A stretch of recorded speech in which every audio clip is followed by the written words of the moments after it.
Hi friends, good morning. ಇದು ಗುರುವಾರದ ಮಿನಿಲೋ. ಇವತ್ತು ವಾರ ಆಗಿರೋದ್ರಿಂದ ಮನೆಯೆಲ್ಲ ಕ್ಲೀನ್ ಮಾಡಿಕೊಂಡು ನೆಲ ಒರೆಸಿ ಎಲ್ಲ ಕೆಲಸ ಮುಗಿಸಿ ಬರೋ ಅಷ್ಟೊತ್ತಿಗೆ ಲೇಟ್ ಆಯಿತು. ಅದಕ್ಕೆ ಕ್ವಿಕ್ಕಾಗಿ ಲೆಮನ್ ರೈಸ್ ಮಾಡ್ಕೊತಾ ಇದ್ದೀನಿ. ಮೊದಲಿಗೆ ಸ್ಟವ್ ಆನ್ ಮಾಡಿಬಿಟ್ಟು ಬಾಣಲೆ ಇಟ್ಟು ಅದರಲ್ಲಿ ಸಾಸಿವೆ, ಜೀರಿಗೆ, ಕಡಲೆಬೀಜ, ಹಸಿಮೆಣ್ಸಿನ್ಕಾಯಿ ಹಾಕಿ ಎಲ್ಲ ಫ್ರೈ ಆದಮೇಲೆ ಸ್ವಲ್ಪ ಈರುಳ್ಳಿ ಹಾಕಿ ಚೆನ್ನಾಗಿ ಬಾಡಿಸ್ಕೊತಾ ಇದ್ದೀನಿ.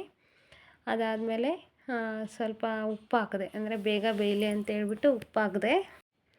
ಉಪ್ಪು ಹಾಕಿದ್ರೆ ಸ್ವಲ್ಪ ಬೇಗ ಬೇಯುತ್ತಲ್ವ, ಅದಕ್ಕೆ ಹಾಕಿಬಿಟ್ಟು ಸ್ವಲ್ಪ ಅರಿಶಿನ ಹಾಕಿ ಮತ್ತು ನೀಟಾಗೆಲ್ಲ ಫ್ರೈ ಮಾಡ್ಕೊಂಡಾದಮೇಲೆ ಹಸಿ ತೆಂಗಿನಕಾಯಿ ತುರಿ ಇತ್ತು ಸ್ವಲ್ಪ, ಅದನ್ನು ಹಾಕಿ ಅದನ್ನು ಒಂದು 2 ಸೆಕೆಂಡ್ ಅಷ್ಟೇ ಬಾಡಿಸ್ಕೊಂಡ್ರೆ ಆಯಿತು. ಜಾಸ್ತಿ ಫ್ರೈ ಮಾಡ್ಕೊಳ್ಳೋದೇನು ಬೇಡ. ಮತ್ತು ರುಚಿಗೆ ತಕ್ಕಷ್ಟು ಉಪ್ಪು ಹಾಕಿ ಒಂದು ಲೆಮನ್ ಕಟ್ ಮಾಡಿ ಇಟ್ಕೊಂಡಿದ್ದೆ, ಅದನ್ನು ಎಲ್ಲ ಹಾಕಿಬಿಟ್ಟು ನೀಟಾಗಿ ಫ್ರೈ ಮಾಡಿಕೊಂಡ್ರೆ ಆಯಿತು.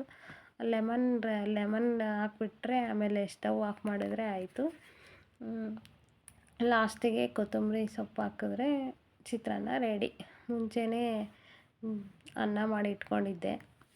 ನನ್ನ ಮಗಳು ಏನು ತಿಂಡಿ ಅಂತ ಕೇಳ್ತಾಯಿದ್ಲು.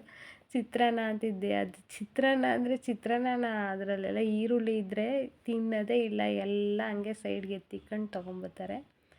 ಅದಕ್ಕೆ ಹೇಳ್ಬಿಟ್ಟು ಅದಕ್ಕೆ ಹೇಳ್ತಾಯಿದ್ದೆ, ಎಲ್ಲ ತಿನ್ನಬೇಕು ಅಂತ ನಾನು ಹೇಳ್ತಾಯಿದ್ದೆ. ಬಾಕ್ಸಿಗೆಲ್ಲ ರೆಡಿ ಮಾಡಿ ಆಚೆ ಕಡೆ ಎಲ್ಲ ಕ್ಲೀನ್ ಮಾಡಿಬಿಟ್ಟು ರಂಗೋಲಿ ಹಾಕಿ ಮಕ್ಕಳಿಗೆಲ್ಲ ರೆಡಿ ಮಾಡಿ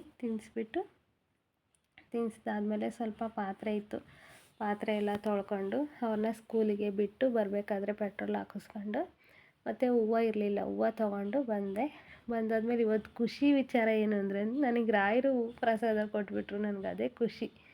ಎಷ್ಟು ಖುಷಿ ಅಂದರೆ ಇವತ್ತು ನೀವೇ ನೋಡಿ.